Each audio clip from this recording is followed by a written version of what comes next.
അപ്പോൾ നമ്മൾ ചാപ്റ്റർ പഠിക്കാൻ പോകുന്നത് ലോസ് ഓഫ് മോഷൻ ആണ്. ലോസ് ഓഫ് മോഷൻ എന്ന് പറയുന്ന ചാപ്റ്ററിനെ പറ്റിയാണ് പഠിക്കാൻ പോകുന്നത്.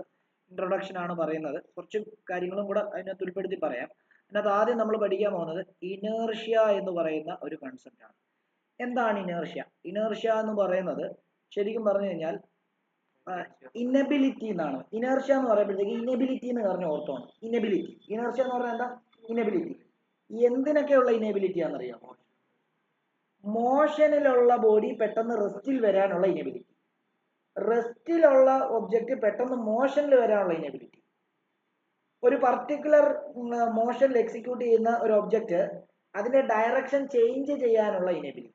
3 ടൈപ്പ് ഇനേർഷ്യ ഉണ്ട്. Inertia of motion, inertia of rest, inertia of direction. Okay ആണല്ലോ. അതിൽ ഇപ്പം ഇനേർഷ്യ എന്ന് പറയുന്നത് ശരിക്കും പറയാൻ മലയാളത്തിൽ പറഞ്ഞു കഴിഞ്ഞാൽ പിണ്ടത്വം എന്ന് പറയും. പിണ്ടത്വം എന്ന് പറഞ്ഞാൽ എന്തോ? എനിക്ക് ചിരി വരും ഇല്ലയോ? പിണ്ടത്വം എന്ന് പറഞ്ഞു ശരിക്കും പറഞ്ഞു കഴിഞ്ഞാല് നമ്മളിപ്പം നമ്മൾ ബോധം കെട്ട് വീണ് കഴിഞ്ഞാൽ നമ്മളെ പൊക്കി ആശുപത്രി കൊണ്ടുപോകും.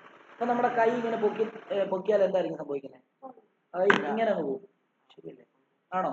അതായത് നമുക്ക് അതിനർത്ഥം നമുക്ക് നമ്മുടെ ആ മോഷനെ കൺട്രോൾ ചെയ്യാനുള്ള കഴിവ് ആ സമയത്തില്ല. അത് ഇനേർഷ്യം കൊണ്ട് അങ്ങനെ പോകും. വണ്ടിയെ നിങ്ങൾ യാത്ര ചെയ്യുക, പെട്ടെന്ന് ബ്രേക്ക് പിടിച്ചു, എന്തായിരിക്കും സംഭവിക്കുന്നത്? നിങ്ങൾ ഫ്രണ്ടിലോട്ട് പോയിട്ട് നിങ്ങളുടെ മൂക്കെല്ലാം പോയി ഇടിച്ചു കഴിഞ്ഞാൽ നിങ്ങളുടെ മൂക്കിൽ ചോര വരും. ശരിയല്ലേ? ആണോ? ആണ്. എന്താണ് നിങ്ങൾക്ക് പ്രശ്നം പറ്റിയത്? വണ്ടി നല്ല സ്പീഡിൽ പോവായിരുന്നു, വണ്ടി ബ്രേക്ക് പിടിച്ചപ്പോൾ വണ്ടി നിന്നു. പക്ഷെ നിങ്ങൾ ബ്രേക്ക് പിടിക്കാൻ നിങ്ങൾക്ക് പറ്റത്തില്ലല്ലോ. ശരിയല്ലേ? അപ്പൊ നിങ്ങളുടെ മോഷൻ, അതായത് വണ്ടി മോഷനിലായിരുന്നു, നിങ്ങളുടെ ബോഡി മോഷനിലായിരുന്നു.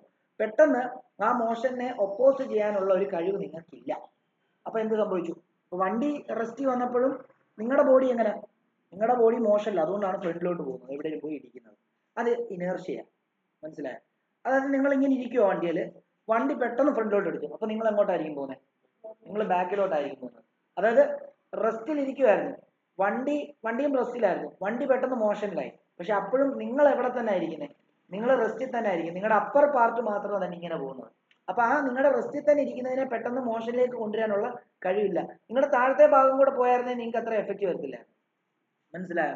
പിന്നെ നിങ്ങൾ ഉദാഹരണം പറയാണ്, നിങ്ങൾ ഇങ്ങനെ ഒരു കമ്പി ഇങ്ങനെ ഒരു കമ്പി ഇങ്ങനെ ഫിക്സ് ചെയ്തിരിക്കുക, ഒരു തൂണ്. ആ തൂണല്ല നിങ്ങൾക്ക് പിടിക്കാൻ പറ്റുന്ന, നിങ്ങളുടെ കൈ കൊണ്ട് പിടിക്കാൻ പറ്റുന്ന ഇരുമ്പിന്റെ തൂണാന്ന് വിചാരിക്കാം. നിങ്ങൾ ഇങ്ങനെ വട്ടത്തിൽ ഇങ്ങനെ കറങ്ങിക്കൊണ്ടിരിക്കുക. പെട്ടെന്ന് നിങ്ങളുടെ ഡയറക്ഷൻ ചേഞ്ച് ചെയ്തിട്ട് ഇങ്ങനെ ആക്കാനോ അല്ലെങ്കിൽ വേറെ ഏതെങ്കിലും ഡയറക്ഷനിൽ പെട്ടെന്ന് ആക്കാൻ പറ്റുമോ? നിങ്ങൾ ഇങ്ങനെ കറങ്ങിക്കൊണ്ടിരിക്കുകയാണെങ്കിൽ പറ്റുമോ? ഫാൻ ഇങ്ങനെ കറങ്ങിക്കൊണ്ടിരിക്കുക, പെട്ടെന്ന് ഫാൻ ഡയറക്ഷൻ വേറൊരു ഡയറക്ഷനിലോട്ട് ആക്കാൻ പറ്റുമോ? ഇല്ല. അപ്പം അതും ഈ പറഞ്ഞ പോലെ ഇനേർഷ്യ കൊണ്ടാണ് അങ്ങനെ ആക്കാൻ പറ്റുന്നത്. അതായത് ഇതിങ്ങനെ നമ്മളിപ്പോൾ ഫാൻ സ്വിച്ച് ഓഫ് ആയി കഴിഞ്ഞാൽ അത് നിന്ന് കഴിഞ്ഞിട്ട് വേണമെങ്കിൽ നമുക്ക് അതിനെ മാനുവലി നമുക്ക് എന്ത് ചെയ്യാം? തിരിച്ചു വേണം കറക്കാനായിട്ട് പറ്റും. ശരിയല്ലേ? ക്ലിയർ അല്ലേ? അപ്പം ഇനേർഷ്യ എന്ന് പറയുമ്പോൾ സിംപ്ലി പറയുവാണെങ്കിൽ ഇന്നബിലിറ്റി എന്ന് പറഞ്ഞ് ഓർക്കുക. ഇനബിലിറ്റി എന്തിനൊക്കെയുള്ള ഇനബിലിറ്റിയാ?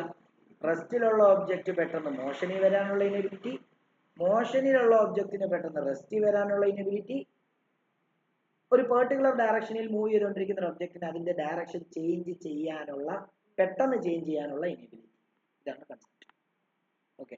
അതായത് റെസ്റ്റിലുള്ള ഒരു ഒബ്ജക്റ്റ് റെസ്റ്റിൽ തന്നെ തുടരും, മോഷനിലുള്ള ഒബ്ജക്റ്റ് മോഷനിൽ തന്നെ തുടരും എന്നുള്ളതാണ് ഇനേർഷ്യ പറയുന്നത്.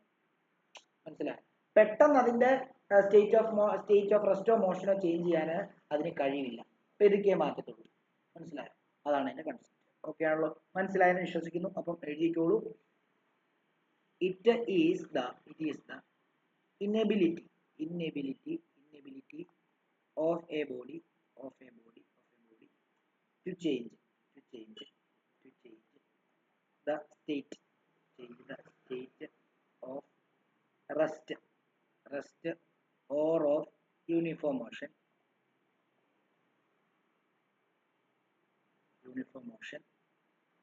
along a straight line by itself.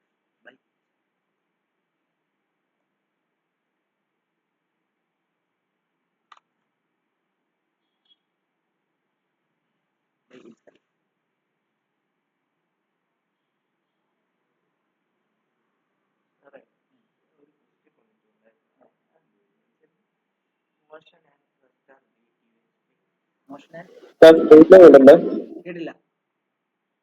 Straight line by itself.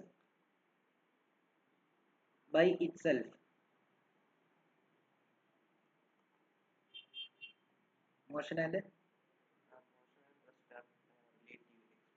അത് ഇനേർഷ്യ വെച്ചിട്ടാണ് അത് എക്സ്പ്ലെയിൻ ചെയ്യുന്നത്. പറയാം, നോക്കിക്കോളൂ. ഇനി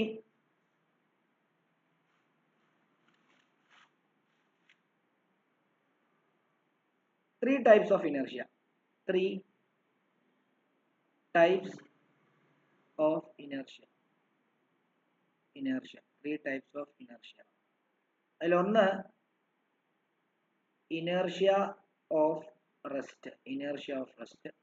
രണ്ട് inertia of motion. മൂന്ന് inertia of direction.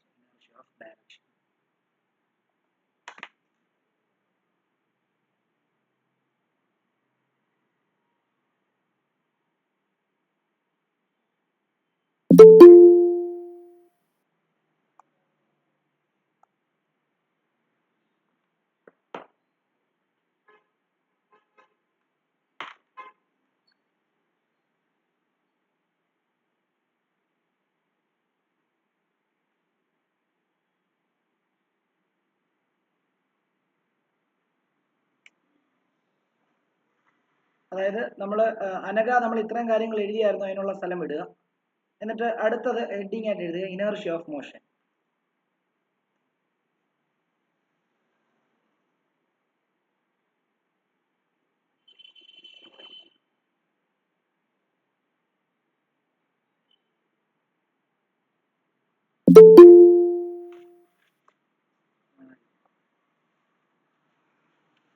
ഹെഡിങ് എഴുതിക്കോ, ഇനേർഷ്യ ഓഫ് മോഷൻ. ആദ്യത്തെ ഹെഡിങ്. പ്രവീണ കണ്ട് ഇത്രയും സാധനം പഠിപ്പിച്ചു, അത്രത്തിനുള്ള സ്ഥലം ഇട്ടിട്ട് ബാക്കി എഴുതിക്കോ. Inertia of motion. Okay sir. Inertia of motion എന്ന് പറയുമ്പോൾ it is the inability of body to change its state of motion. അതായത് പെട്ടെന്ന് ആ മോഷനിലുള്ള ആ ഒരു സ്റ്റേറ്റ് മൂവ് ചെയ്തുകൊണ്ടിരിക്കുകയാണെങ്കിൽ ആ മൂവ്മെന്റ് പെട്ടെന്ന് റെസ്റ്റിൽ കൊണ്ടുവരാനുള്ള കഴിവില്ലായ്മയാണ് നമ്മൾ ഇനേർഷ്യ ഓഫ് മോഷൻ എന്ന് പറയുന്നത്. നമ്മൾ പറഞ്ഞു ഇനേർഷ്യ എന്ന് പറയുമ്പോൾ നിങ്ങൾ എന്ത് മനസ്സിലാക്കണം? ഇനബിലിറ്റി ആണെന്ന് മനസ്സിലാക്കണം. എന്തിനൊക്കെ ഇനബിലിറ്റി? മോഷനിലുള്ളത് പെട്ടെന്ന് റെസ്റ്റിൽ കൊണ്ടുവരാനുള്ള ഇനബിലിറ്റി, റെസ്റ്റിലുള്ള ഒരു ഒബ്ജക്റ്റ് പെട്ടെന്ന് മോഷനിൽ വരാനുള്ള എബിലിറ്റി, ഡയറക്ഷൻ ചേഞ്ച് ചെയ്യാനുള്ള ഇനബിലിറ്റി. ഓക്കെ, അതായത് റെസ്റ്റിലുള്ളവൻ റെസ്റ്റിൽ തന്നെ തുടരും, മോഷനിലുള്ളവൻ മോഷനിൽ തന്നെ തുടരും. പെട്ടെന്ന് അതിന്റെ സ്റ്റേറ്റ് ചേഞ്ച് ചെയ്യാനുള്ള കഴിവ് അതിനില്ല. ഓക്കെ, അതുകൊണ്ടാണ് നിങ്ങൾ വണ്ടിയിലൊക്കെ പോകുന്ന സമയത്ത് ബ്രേക്ക് പിടിച്ചു കഴിഞ്ഞാൽ വണ്ടി നിന്നാലും നിങ്ങളുടെ ബോഡി നിൽക്കത്തില്ല, ബോഡി ഫ്രണ്ടിലോട്ട് പോകും. അത് എന്തുകൊണ്ടാണെന്ന് ചോദിച്ചു കഴിഞ്ഞാൽ മോഷനിലായിരുന്നു നിങ്ങളുടെ ബോഡി, ആ മോഷൻ പെട്ടെന്ന് റെസ്റ്റിൽ കൊണ്ടുവരാനുള്ള കഴിവ് നിങ്ങൾക്കില്ല, ഇനേർഷ്യ കാരണം.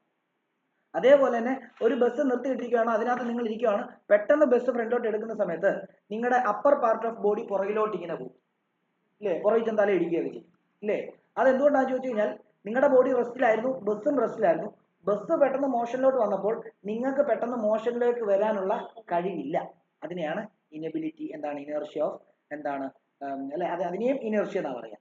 ഇനിയും നിങ്ങൾ ഒരു ഡയറക്ഷനിൽ കറങ്ങിക്കൊണ്ടിരിക്കുകയാണ്, പെട്ടെന്ന് ആ ഡയറക്ഷൻ ചേഞ്ച് ചെയ്യാൻ പറഞ്ഞാൽ അതിന് നിങ്ങൾക്ക് കഴിവില്ല.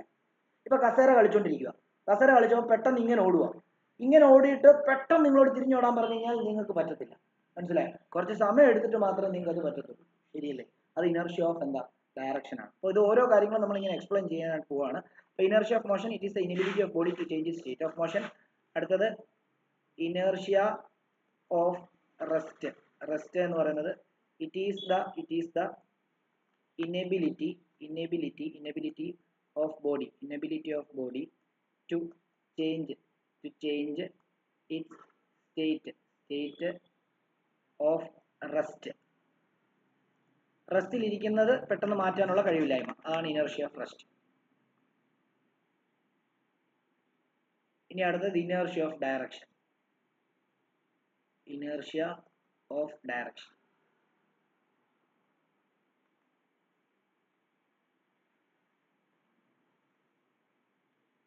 Inertia of direction എന്ന് പറയുമ്പോൾ it is the inability of body to change its state of direction. Direction. Changing states of direction.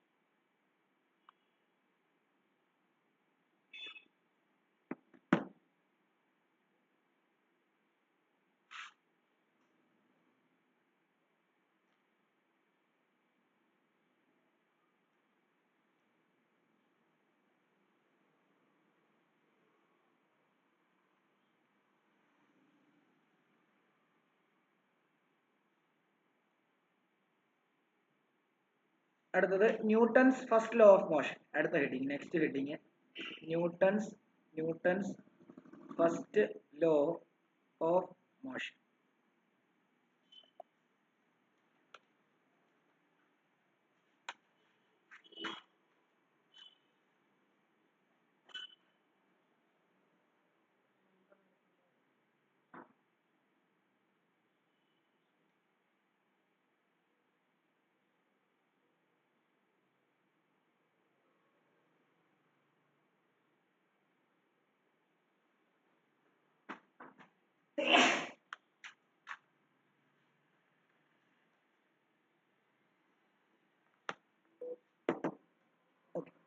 Newton's first law of motion പറഞ്ഞത് എന്താണെന്നറിയോ? ന്യൂട്ടൺസ് ഫസ്റ്റ് ലോനെ ലോ ഓഫ് ഇനർഷ്യ എന്നും പറയേ. ബ്രാക്കറ്റിൽ ലോ ഓഫ് ഇനർഷ്യ എന്ന് എഴുതാം. Inertia.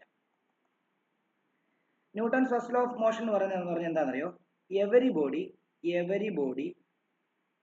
Continuous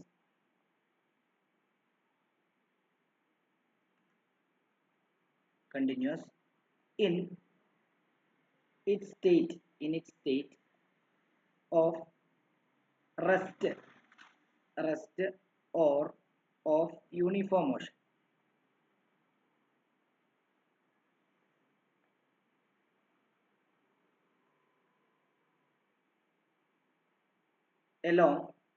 Along a straight line unless it is compelled by an external unless it is compelled by an external force.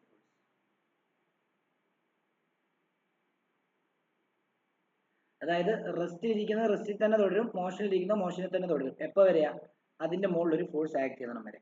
അതായത് ഇപ്പം എൻ്റെ ലാപ്പ് ഞാൻ ഇവിടെ ഇരിക്കുകയാണ്, ഇവിടെ വെച്ചിരിക്കുകയാണ്. ഈ ലാപ്പ് എപ്പോൾ വരെ ഇവിടെ ഇരിക്കും? അതിനെ ഞാനൊരു ഫോഴ്സ് കൊടുത്ത് കമ്പൽ ചെയ്ത് ഇവിടെ നിർത്ത് മാറ്റണം വരെ. ഈ ഫാൻ ഇങ്ങനെ മോഷനിലിരിക്കും. എപ്പോൾ വരെ മോഷനിലിരിക്കും? ഞാൻ സ്വിച്ച് ഓഫ് ആക്കുന്നിടം വരെ അത് മോഷനില്ല. അപ്പം ഞാൻ അതിനെ കമ്പൽ ചെയ്തിട്ട് അതിന്റെ ഇത് ചേഞ്ച് ചെയ്യുന്നിടം വരെ അതെന്ത് ചെയ്യും? അത് ആ സ്റ്റേറ്റ് തന്നെ കണ്ടിന്യൂ ചെയ്തുകൊണ്ടേയിരിക്കും എന്നുള്ളതാണ് ഫസ്റ്റ് ലോ ഓഫ് മോഷൻ പറയുന്നത്. ഓക്കെ ആണല്ലോ?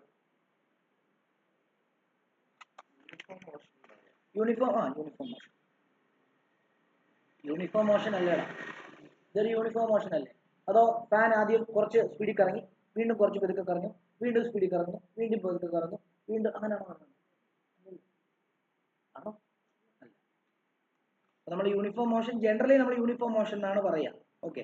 ഇനി അടുത്ത ഹെഡിങ് ലീനിയർ മൊമെന്റം. അടുത്ത ഹെഡിങ് ലീനിയർ മൊമെന്റത്തിനെ നമ്മൾ പി വെച്ചിട്ടാണ് ഡിനോട്ട് ചെയ്യുന്നത്. പി. ലീനിയർ മൊമെന്റം എന്ന് പറയാൻ കാരണം സ്ട്രെയിറ്റ് ലൈൻ മോഷനിലുള്ള മൊമെന്റത്തിനെയാണ് ലീനിയർ മൊമെന്റം എന്ന് പറയുന്നത്. അപ്പം റൊട്ടേഷണൽ മോഷനിൽ ഉണ്ടാകുന്ന മൊമെന്റത്തിനെ ആംഗുലാർ മൊമെന്റം എന്നും പറയും. നേരെയുള്ള അതായത് ലീനിയർ മോഷനിൽ ഉള്ള മൊമെന്റത്തെ ലീനിയർ മൊമെന്റം എന്ന് പറയും. റൊട്ടേഷണൽ മോഷനിലുള്ള മൊമെന്റത്തെ ആംഗുലാർ മൊമെന്റം എന്ന് പറയും. ഓക്കെ. അപ്പൊ നമുക്ക് ഇങ്ങനെ എഴുതാം. നമ്മൾ കഴിഞ്ഞ ദിവസം യൂണിഫോം സർക്കുലർ മോഷൻ പഠിപ്പിച്ച അവിടെ ആംഗുലാർ ഫ്രീക്വൻസി, ആംഗുലാർ വെലോസിറ്റി ഒക്കെ പഠിപ്പിച്ചില്ലേ? അതേപോലെ തന്നെ ആംഗുലാർ മൊമെന്റം. ഓക്കെ. ഇപ്പൊ ലീനിയർ മൊമെന്റം എന്ന് പറയുമ്പോൾ it is A product of mass and velocity. It is a product of mass and velocity. P is equal to m into v. P vector ആണ്. മുകളിൽ വേണമെങ്കിൽ vector sign ഇട്ടേക്കണം ഇങ്ങനെ. അതായത് മാസിന്റെയും വെലോസിറ്റിയുടെയും product ആണ്. Product means സാധനം എന്നുള്ള അർത്ഥം, മൾട്ടിപ്ലിക്കേഷൻ. അതിന്റെ യൂണിറ്റ് എന്താ? മാസിന്റേത് കിലോഗ്രാം, വെലോസിറ്റിയുടെ എന്താ? Metre per second. അപ്പം മൊമെന്റത്തിന്റെ യൂണിറ്റ് എന്താ? Kilogram metre per second. It is a vector quantity. Lecture.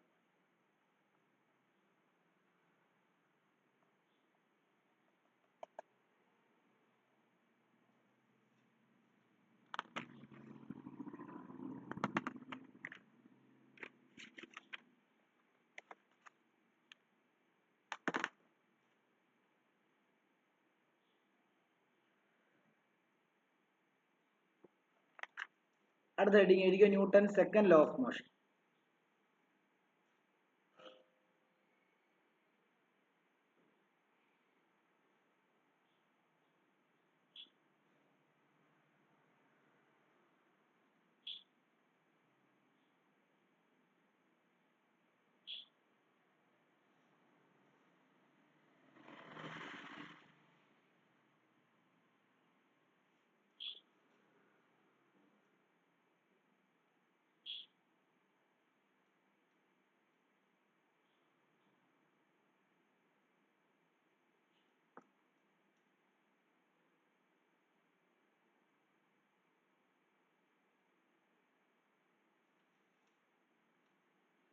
Okay, Newton's second law of motion.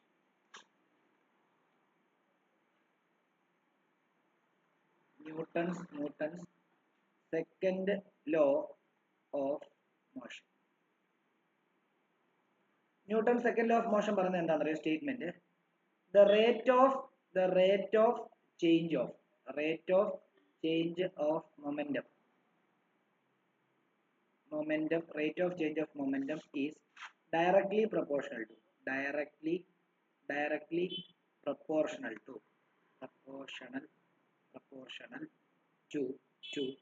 applied force.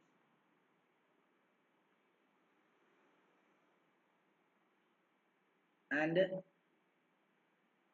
takes place in the direction of force.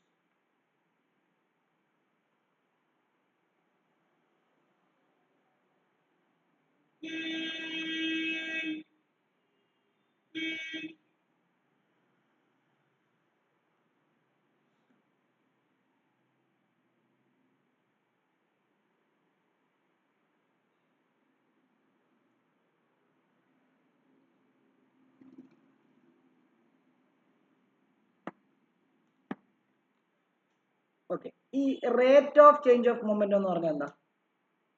ഞാൻ പറയുന്നത് rate എന്ന് പറയുകയാണെങ്കിൽ divide by time എന്ന അർത്ഥം. എന്തിന്റെ ഡിവൈഡ് ബൈ ടൈം ആയിരിക്കും? അല്ല, change in momentum by time. Change in momentum by time. അപ്പൊ നിങ്ങൾ മനസ്സിലായിക്കോണം, ഫിസിക്സിൽ ചേഞ്ച് കാണിക്കാൻ വേണ്ടി ഒന്നെങ്കിൽ നിങ്ങൾക്ക് ഡെൽറ്റ ഇടാം, അല്ലെങ്കിൽ നിങ്ങൾക്ക് ഡി ഇടാം. ഇത് സ്മോൾ ചേഞ്ച്, ഇത് സ്മോൾ ചേഞ്ച് ആണ്, ഇത് വെരി സ്മോൾ ചേഞ്ച്.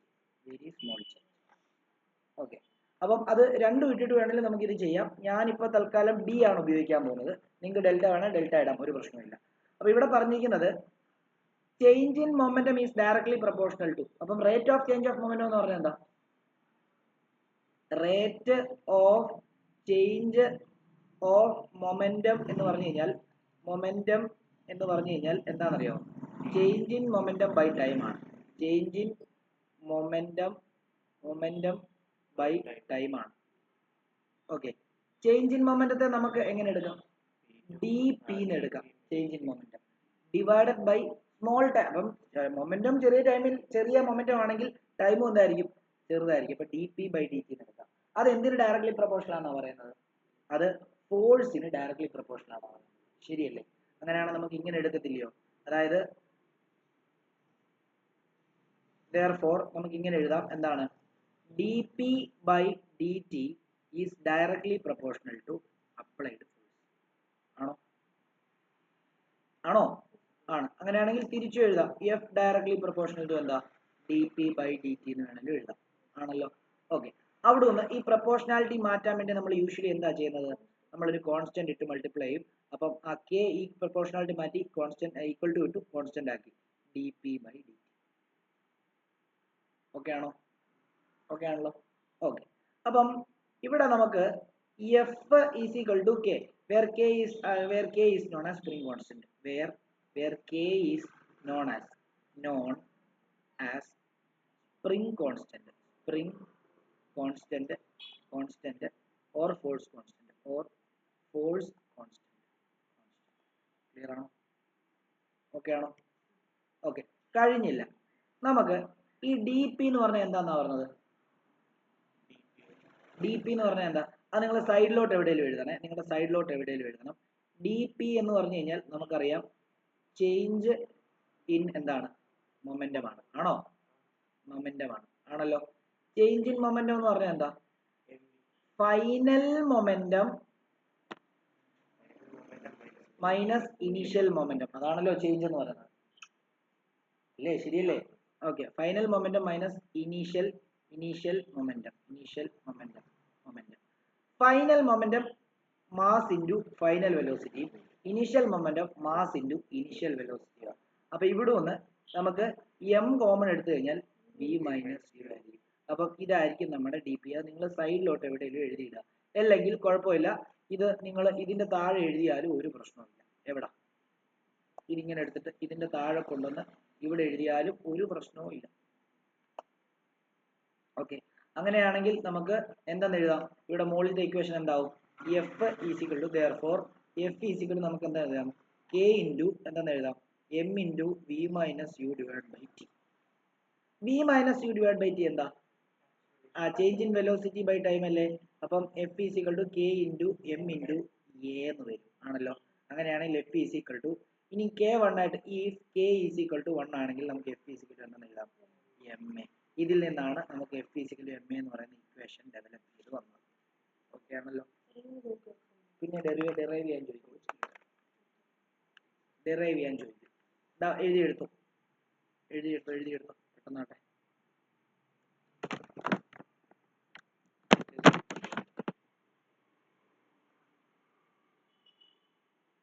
എവിടം വരെ എഴുതി? ബാക്കിയുള്ളവരെല്ലാം എഴുതിയായിരുന്നോ? ഇവിടെ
എല്ലാരും ഓൺലൈനിലുള്ളവരെല്ലാം എഴുതിയോ?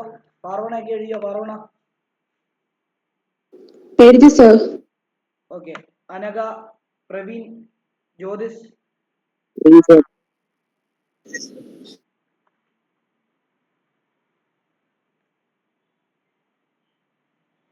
അർജുൻ എഴുതിയോ മോനെ? അർജുൻ, ജോഷുവ, അല്ല ജോഷുവ, ജോഹാൻ.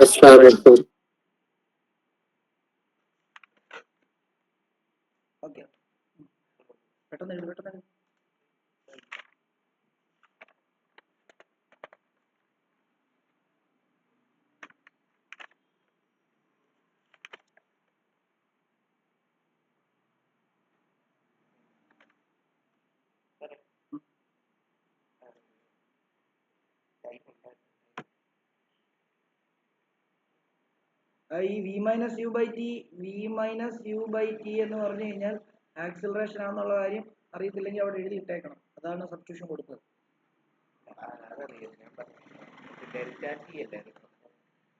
ഡെൽറ്റ ടി വെച്ച് എഴുതാം നിങ്ങൾക്ക്. Delta P divide by delta T directly proportional to F അങ്ങനെ എഴുതാം. എങ്ങനെ വേണേ എഴുതാം. നമ്മുടെ സ്കൂളിൽ എങ്ങനെയാണോ പഠിപ്പിച്ചു അങ്ങനെ എഴുതിക്കും. അതിനകത്ത് ഒരു പ്രശ്നമില്ല, രണ്ടും ശരിയാണ്.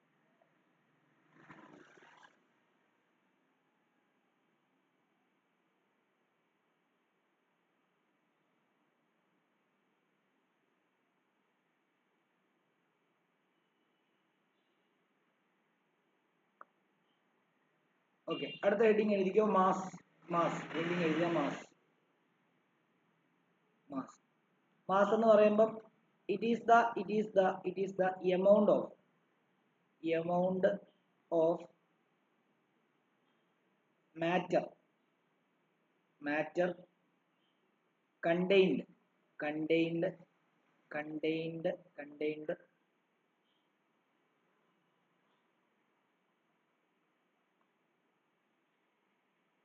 in a body.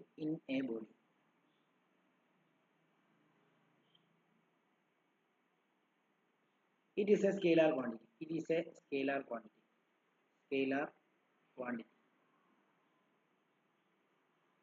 Unit kilogram.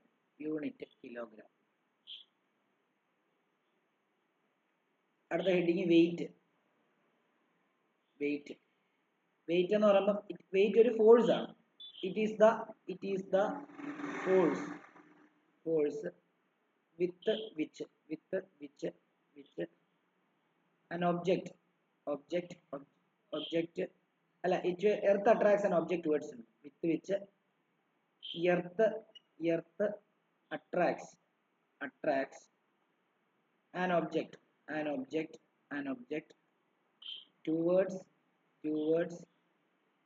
towards its center.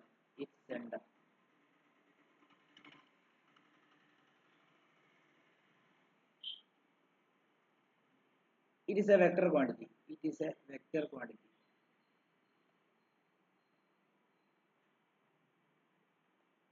As its direction is downward.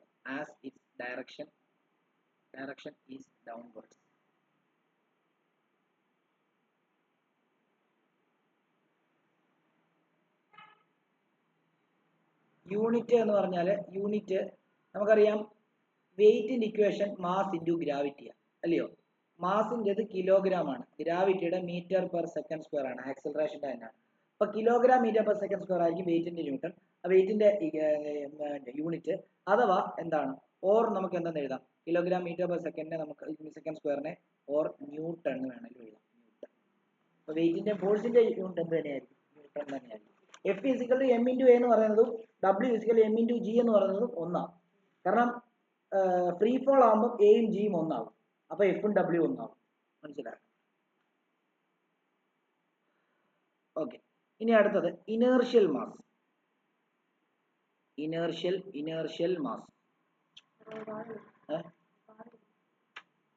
അതെടുത്ത് വെച്ചോളാം, അതെടുത്ത് മോളി വെച്ചു.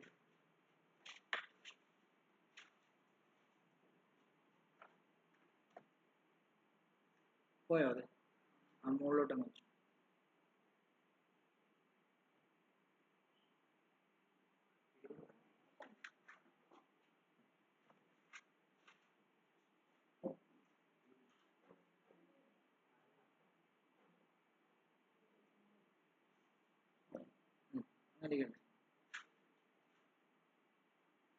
ഓക്കെ, ഇനേർഷ്യൽ മാസ് എന്ന് പറഞ്ഞാൽ എന്താ അറിയോ? അതായത് it is the ratio of magnitude of a force acting on a body to acceleration.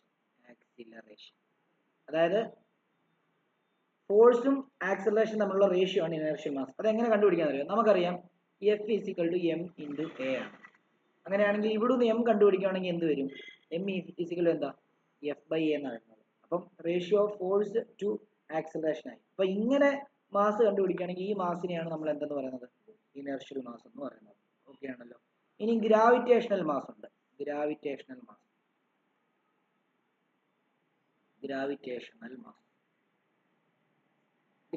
Mass എന്ന് പറയുമ്പോൾ എമ്മിനെ മറ്റേ ജി വെച്ചിട്ട് കണ്ടുപിടിക്കുന്നത്. അതായത് it is the ratio of weight of the body to acceleration due to gravity. Acceleration due to gravity.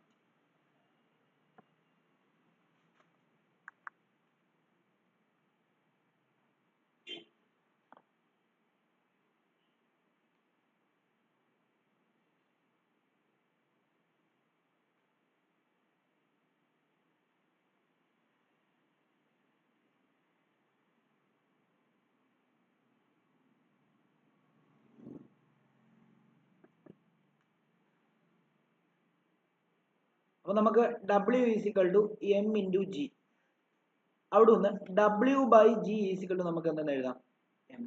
ഇങ്ങനെ mass കണ്ടുപിടിക്കുന്ന ഈ മാസിനെ പറയുന്ന പേരാണ് ഗ്രാവിറ്റേഷണൽ മാസ്.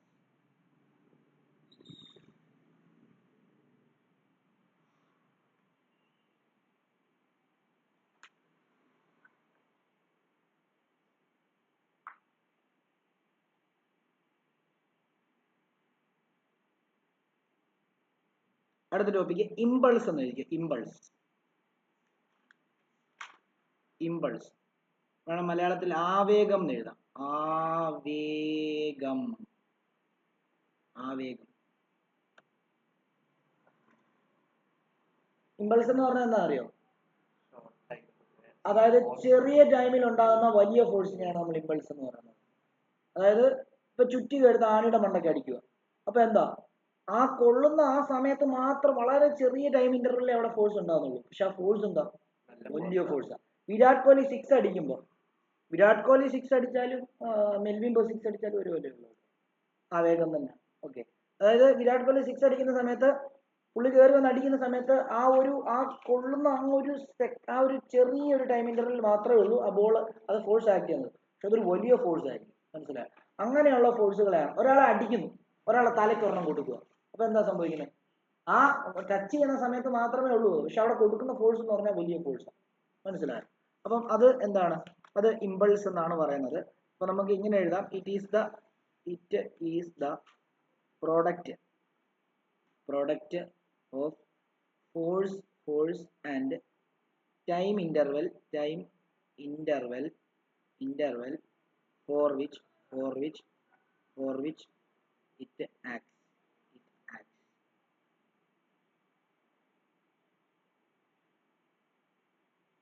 അപ്പം ഇമ്പൾസീവ് ഫോഴ്സിനെ I എന്ന് തന്നെയാണ് ഡിനോട്ട് ചെയ്യുന്നത്. I is equal to impulse. I is equal to എന്താ? F ഇൻറ്റു ടി ആയി. ശരിയല്ലേ?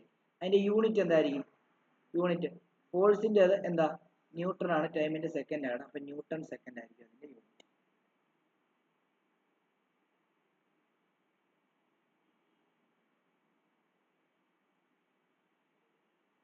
ഇനി ഇമ്പൾസീവ് ഫോഴ്സ് എന്ന് എടുത്തു പറയുവാണെങ്കിൽ, അതായത് ഇപ്പൊ നമ്മൾ ഇമ്പൾസ് എന്ന് പറഞ്ഞാൽ പഠിച്ചത് ആവേശമല്ല കേട്ടോ, ആവേഗമാണ്. ആവേശം അല്ല, ആവേഗം. ഏതാ? ഓക്കെ. അപ്പം നോക്കിയോ. അപ്പം ഈ ഇമ്പൾസീവ് ഫോഴ്സ്, അടുത്ത ഹെഡിങ് എഴുതി ഇമ്പൾസീവ് ഫോഴ്സ് എന്ന് എഴുതി. ഇമ്പൾസും ഇമ്പൾസീവ് ഫോഴ്സും എഴുതി. Impulsive force.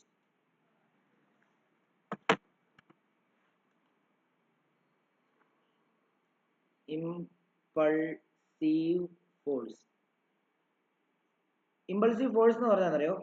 It is the large force acting for a short period of time. അവിടുന്ന് I ഈസ് ഈക്വൽ ടു നമുക്ക് F dt എന്ന് എഴുതാം. കണ്ടോ? dt സ്പെസിഫിക് ആയിട്ട് ആ ഫോഴ്സിനെ പറ്റി പറയുവാണെങ്കിൽ dt. നമ്മൾ നേരത്തെ T എന്ന് ജനറൽ ആയിട്ടാണ് എഴുതിയത്. ഷോർട്ട് ടൈം അല്ല, ജനറൽ ആയിട്ട് അങ്ങ് എഴുതിയതാണ്. ഇത് വളരെ ചെറിയ ടൈമിൽ ആക്ട് ചെയ്യുന്ന വലിയ ഫോഴ്സിനെയാണ് നമ്മൾ എന്താ ഇമ്പൾസീവ് ഫോഴ്സ് എന്ന് പറയുന്നുണ്ടാവുക. ഓക്കെ ആണല്ലോ? അതൊന്ന് എഴുതി വെച്ചേക്കണം. ഇനി ഒരു കാര്യം കൂടെ ഓർത്തോണം. എന്താണെന്നറിയോ? അതായത് ഇമ്പൾസീവ് ഫോഴ്സും മൊമെന്റവും തമ്മിലുള്ള റിലേഷൻ ചിലപ്പം 2 മാർക്കിനൊക്കെ ചോദിക്കും എഴുതാൻ. നമുക്ക് ഈ 2 സ്റ്റെപ്പ് എഴുതി വെച്ചാൽ അതിൽ നോക്കിയോ. നമുക്കറിയാം we know that F is equal to K into D P by D T എന്നറിയാം. ആണോ? അറിയത്തില്ലേ? കെ 1 ആണെങ്കിലോ, കെ ഈസ് ഈക്വൽ ടു 1 ആണെങ്കിൽ എഫ് ഈസ് ഈക്വൽ ടു നമുക്ക് എന്തെന്ന് എഴുതാം? D P by D T എന്ന് എഴുതാം. ആണോ? ആണോ? ആണ്. അങ്ങനെയാണെങ്കിൽ ഈ ഡി ടിനെ ഇങ്ങോട്ടേക്ക് ക്രോസ് മൾട്ടിപ്ലൈ ചെയ്ത് കഴിഞ്ഞാൽ F into D T is equal to D P എന്ന് എഴുതാം. ആണോ? എഫ് ഇൻറ്റു ഡി ടി എന്ന് പറയുമ്പോൾ ഐ അല്ലായിരുന്നോ? ഇമ്പൾസീവ് ഫോഴ്സ് അല്ലായിരുന്നോ? അപ്പോൾ ഇമ്പൾസീവ് ഫോഴ്സ് ഈസ് ഈക്വൽ എന്തായിട്ട് ഈക്വൽ ആയി? Change in momentum. Change in momentum, that is impulsive force will be equal to change in momentum. Momentum എന്ന് പറയല്ലേ, ഡി പി വന്നു കഴിഞ്ഞാൽ ചേഞ്ച് ഇൻ മൊമെന്റം എന്ന് വേണം പറയാൻ. Change in momentum.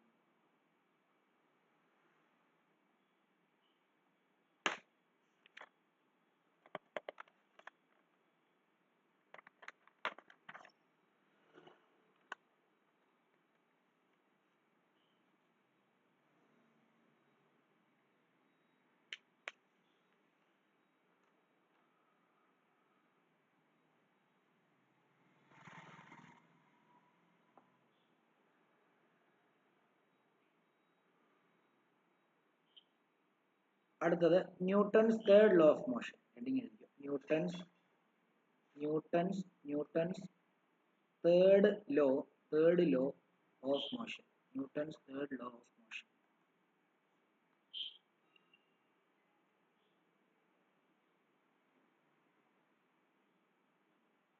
Third law പറയുന്നത് every action there is an equal and opposite reaction. അതായത് നിങ്ങൾ വള്ളം തുഴയുന്ന സമയത്ത് നിങ്ങൾ വെള്ളത്തിൽ ഫോഴ്സ് കൊടുക്കുന്ന ബാക്കിലോട്ടാണ്, വള്ളം മൂവ് ചെയ്യുന്ന ഫ്രണ്ടിലോട്ടാണ്. നിങ്ങൾ എത്ര പുറകിലോട്ട് ഫോഴ്സ് കൊടുക്കുന്നോ അത്രയും ഫ്രണ്ടിലോട്ട് മൂവ്മെന്റ് ഉണ്ടാവും, ഇല്ലേ?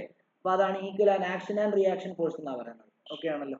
അപ്പം അതെഴുതാം. ഫോർ എവരി ആക്ഷൻ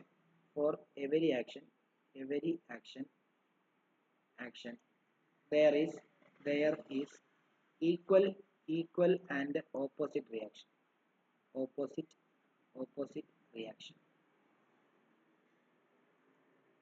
അതായത് ഇപ്പം എ എന്ന് പറയുന്ന ഒരു പാർട്ടിക്കിളും ബി എന്ന് പറയുന്ന പാർട്ടിക്കിളും കൂട്ടിയിടിക്കുകയെന്ന് വിചാരിച്ചു.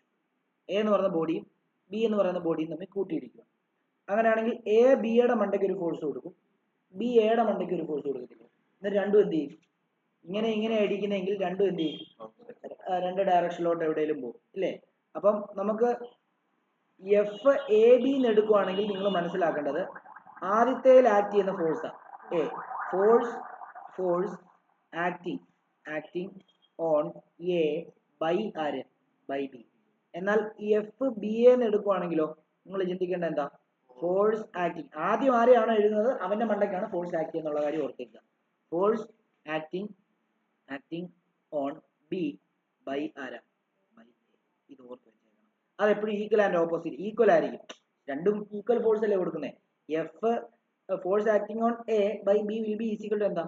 Force acting on B by A ആണ്. പക്ഷെ ഓപ്പോസിറ്റ് ഡയറക്ഷൻ ആണെന്ന് കാണിക്കാൻ വേണ്ടി ഒരു നെഗറ്റീവ് എഴുതണം. പിന്നെ എന്നിട്ട് എഴുതണം നെഗറ്റീവ് സൈൻ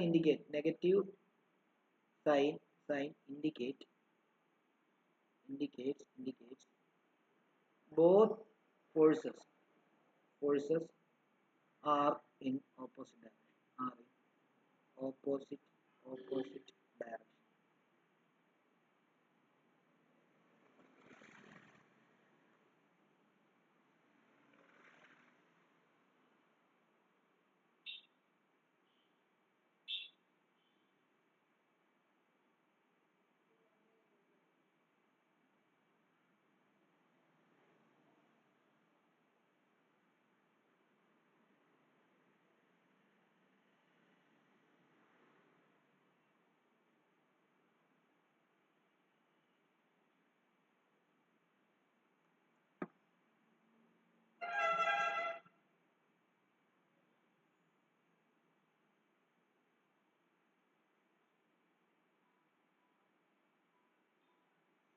ഒരു ഡെറിവേഷൻ കൂടെ നമുക്ക് ഇന്ന് പഠിക്കാം. Law of conservation of angular momentum, law of conservation of linear momentum എന്ന് പറയുന്ന ഒരു ടോപ്പിക് ഉണ്ട്. അതിന്റെ ഡെറിവേഷൻ ആണ്, പരീക്ഷയ്ക്ക് ചോദിക്കാൻ സാധ്യതയുള്ളതാണ്.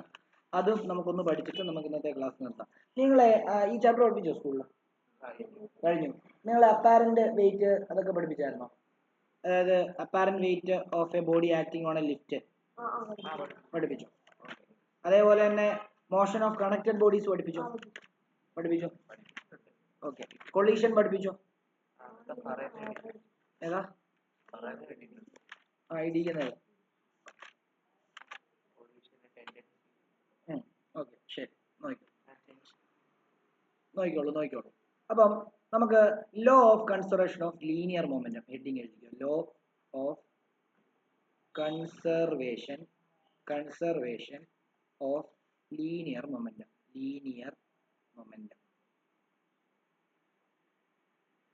Law of conservation of linear momentum.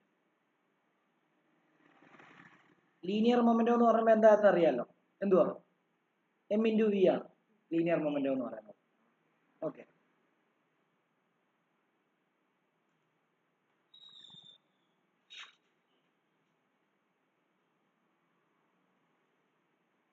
അതിന്റെ സ്റ്റേറ്റ്മെന്റ് എഴുതിക്കോ.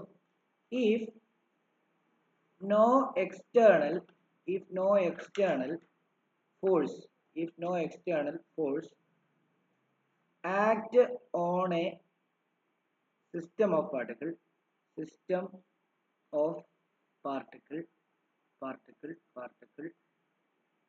comma, total linear momentum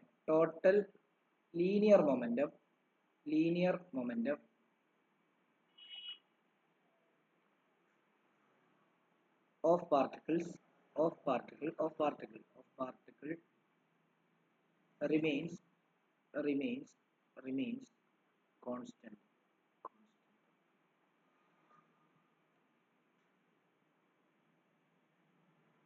അതായത് or total momentum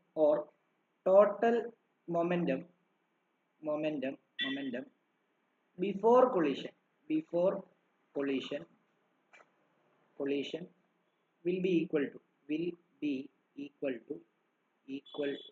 to total momentum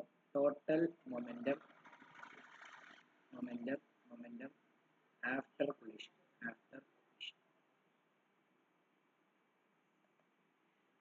Total momentum before collision is equal to total momentum after collision.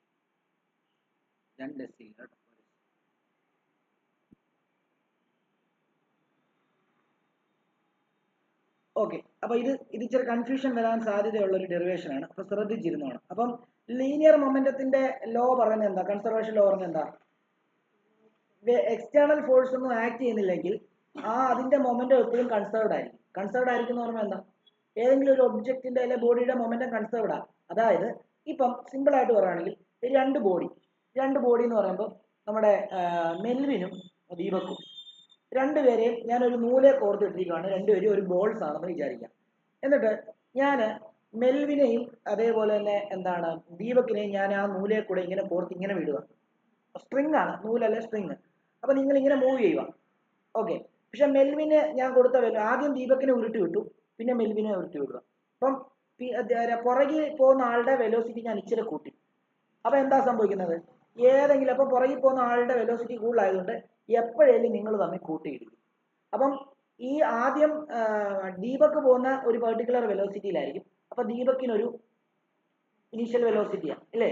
അപ്പൊ ദീപക്കിനൊരു മൊമെന്റം കാണും. അതിന്റെ പുറകിൽ പോകുന്നത് മെൽവിനാണ്. മെൽവിൻ വേറൊരു വെലോസിറ്റിയിലാണ് പോകുന്നത്. അത് മെൽവിന്റെ ഇനീഷ്യൽ വെലോസിറ്റിയാണ്. മെൽവിനും എന്തുണ്ടാവും? ഒരു മൊമെന്റം കാണും ഇല്ലേ? അപ്പം നിങ്ങളുടെ രണ്ടുപേരുടെയും ടോട്ടൽ മൊമെന്റം എന്ന് പറയുമ്പോൾ നിങ്ങളുടെ രണ്ടുപേരുടെ മൊമെന്റത്തിന്റെ സമ്മ. ഓക്കെ. ഇനി നിങ്ങൾ മെൽവിന്റെ വെലോസിറ്റി കൂടുതലായതുകൊണ്ട് തന്നെ എന്താ സംഭവിച്ചത്? എപ്പോഴോ പോയിട്ട് എന്ത് ചെയ്തു? നിങ്ങൾ തമ്മിൽ കൂട്ടിയിടിച്ചു കഴിയുമ്പോൾ നിങ്ങളുടെ രണ്ടുപേരുടെയും വെലോസിറ്റി ചേഞ്ച് ആവുമല്ലോ. അപ്പോൾ നിങ്ങൾക്ക് പുതിയൊരു മൊമെന്റം ആയിരിക്കുമല്ലോ ഉണ്ടാകുന്നത്. അപ്പോൾ നിങ്ങളുടെ മൊമെന്റം സം ചെയ്താലും ആദ്യം കിട്ടുന്ന മൊമെന്റമായിട്ട് എന്തായിരിക്കും? ഈക്വൽ ആയിരിക്കും. അതാണ്. അതായത് momentum before collision momentum after collision എന്തായിരിക്കും? ഈക്വൽ ആയിരിക്കും. അത് നമ്മൾ രണ്ട് ബോഡിയുടെ എക്സാമ്പിൾ വെച്ചിട്ട് നമ്മൾ പറയാൻ പോവാണേ. അപ്പം നോക്കിക്കോളൂ. അപ്പൊ അതൊരു ഡെറിവേഷൻ ആണ്, ശ്രദ്ധിച്ചോണം. ഓക്കെ. അപ്പം consider two bodies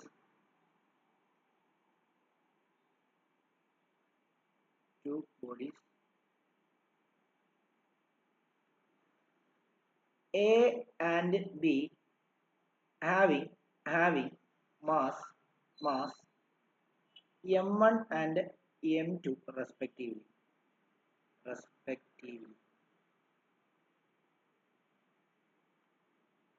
moving in same direction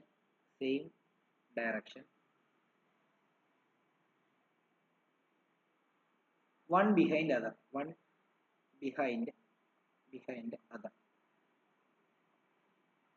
with velocities u1 and u2 respectively such that u1 greater than u2. Okay, അപ്പം before collision ആണല്ലോ. ഓക്കെ, ബിഫോർ കൊളീഷന്റെ സമയത്ത് ഇത് എ എന്ന് പറയുന്ന ബോഡി, ഇത് ബി എന്ന് പറയുന്ന ബോഡി, ഇതിന്റെ മാസ് എന്ന് പറയുന്നത് m1, ഇതിന്റെ മാസ് എന്ന് പറയുന്നത് m2, ഇതിന്റെ ഇനിഷ്യൽ വെലോസിറ്റി u1 ആണ്, ഇതിന്റെ ഇനിഷ്യൽ വെലോസിറ്റി u2 ആണ്. അപ്പം ഇതിന്റെ മൊമെന്റം എന്താ? ഇതിന്റെ മൊമെന്റം എന്താവും? എയുടെ മൊമെന്റം അതായത് മൊമെന്റം. അപ്പം ഇത് ഇത്ര എഴുതിയിട്ട് നമുക്ക് ഇങ്ങനെ എഴുതാം, മൊമെന്റം ഓഫ്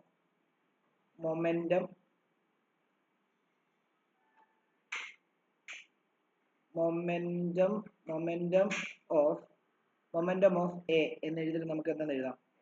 m1 u1 ആണല്ലോ, m1 u1. ഓക്കെ, ഇനി മൊമെന്റം ഓഫ് ബി എന്തായിരിക്കും? ബി എത്ര? m2 u2 ആണല്ലോ. ടോട്ടൽ മൊമെന്റം എന്തായിരിക്കും? Momentum is equal to m1 u1 plus എത്രയാ? m2 u2 ആണല്ലോ. ഓക്കെ, ഇനി ഇവര് തമ്മിൽ ഇടിച്ചു ആഫ്റ്റർ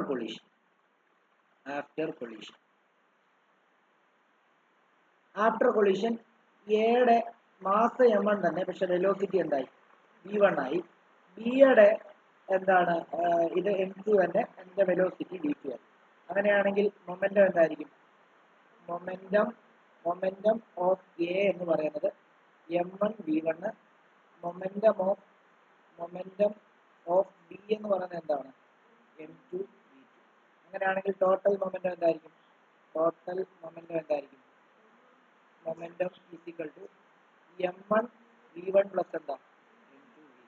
ഇത് രണ്ടും ഈക്വൽ ആണെന്ന് നമുക്ക് തെളിയിക്കണം, അതിനാണ് നമ്മൾ പോകുന്നത്. ഓക്കെ ആണല്ലോ. ഓക്കെ, അപ്പൊ നമുക്കറിയാം, നോക്കിക്കോട്ടെ, ഇവിടെ എല്ലാവരും ശ്രദ്ധിച്ചിട്ട്, change in momentum of B എന്താ? ബിയുടെ മൊമെന്റം എന്തിൽ നിന്നുണ്ടായി? ബിയുടെ മൊമെന്റം m2 u2 നിന്ന് എന്തായിട്ട് മാറി?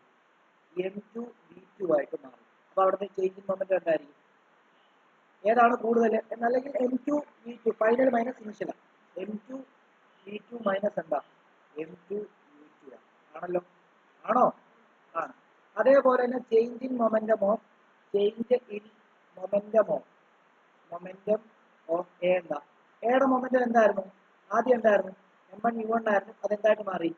m1 v1 ആയിട്ട് മാറി. ആണോ? അങ്ങനെയാണെങ്കിൽ അവിടെ ഫൈനൽ മൊമെന്റം എന്താണ്? m1 v1 ആണ്, മൈനസ് എന്താ? m1 u1. ഓക്കെ ആണല്ലോ. ഓക്കെ, അങ്ങനെയാണ് rate of change of momentum of B എന്താ?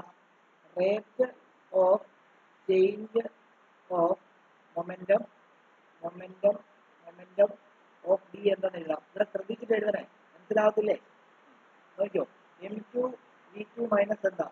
m2 u2 ഡിവൈഡ് എന്താ? റേറ്റ്. അപ്പൊ എന്താന്ന് എഴുതാം? ഡെൽറ്റ t എന്ന് എഴുതാം. ആണോ? അല്ലെ dt എന്ന് എഴുതാം, എന്തായാലും കുഴപ്പമില്ല. അതേപോലെ തന്നെ rate of change of momentum of A എന്താ?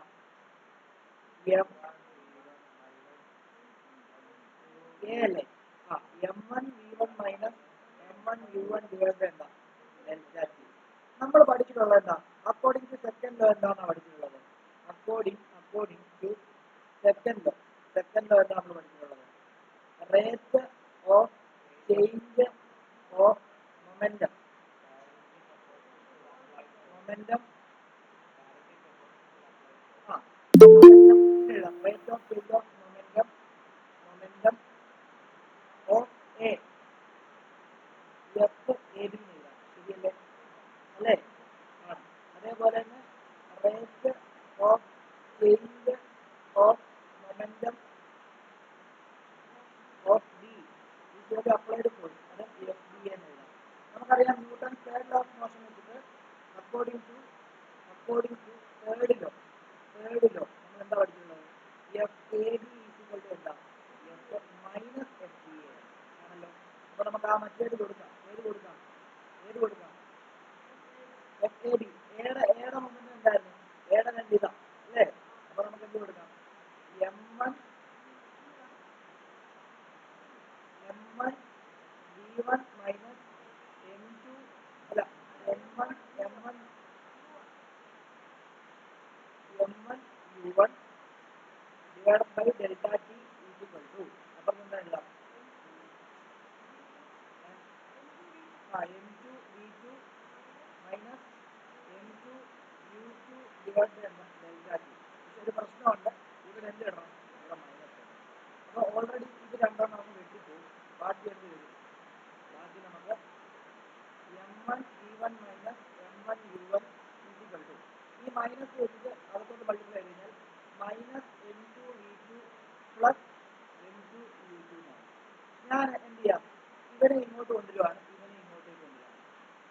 M1 V1 plus M2 V2 വരുന്നു ഈക്വൽ ടു M1 ഇതിനെ ഇങ്ങോട്ട് കൊണ്ടുവരുമ്പോൾ M1 U1 plus M2 U2. കണ്ടോ? ഇത് ടോട്ടൽ മൊമെന്റം ആഫ്റ്റർ കൊളീഷൻ. ഇത് ടോട്ടൽ മൊമെന്റം ബിഫോർ കൊളീഷൻ. അപ്പോൾ ടോട്ടൽ മൊമെന്റം ബിഫോർ കൊളീഷൻ എന്താ? After collision. ഇതിനെ തിരിച്ചെഴുതാം. ഏർപ്പോൾ നമുക്കൊന്ന് തിരിച്ചെഴുതാം. എന്താ? M1 U1 പ്ലസ് എത്ര? M2 U2 equal to M1 V1 plus എത്ര? M2 V2. അപ്പോൾ ടോട്ടൽ മൊമെന്റം എന്ന് എഴുതുക. Total momentum before collision equal to total momentum after collision. നിങ്ങൾ ഇങ്ങനെ എഴുതല്ലേ, നിങ്ങൾ കംപ്ലീറ്റ് ആക്കി.